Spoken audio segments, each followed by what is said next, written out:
Hello guys! Welcome back to my channel and today's video guys magluluto tayo ng napakadali, napakasimpleng ulam ang alugbating gisa with sardinas.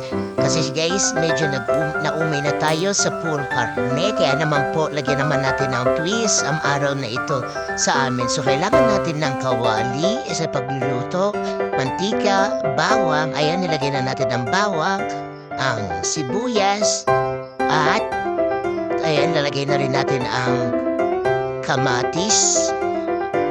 Yan po. Instead of suka, kamatis po ang ginagamit ko para may kakaunting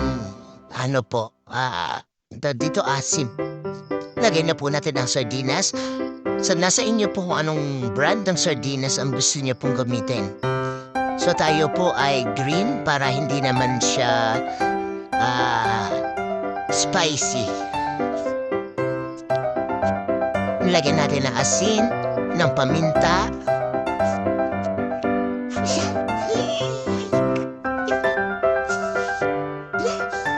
lagyan natin ng tubig. Tapos hintayin lang po natin kumulo, at kapag kumulo na po, yan, nilagyan natin ng siling green. So kanina po, sardinas na green para daw hindi maanghang, tapos nilagyan natin ng siling green para manghang. So nakakalito rin, no? Tapos lagyan natin ng alugbati. Yan, at hayaan na lang po natin yung maluto. Hintay-hintayin lang po natin yung mabilis lang naman din po yan maluto. At ayan po, sa tingin ko luto na po ang ating alugbati.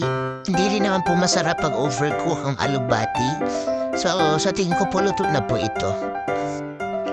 Napaka-healthy at napakadali lang po lutuin ito. So yan, ready na po. Titikman na po natin ang iluto po natin.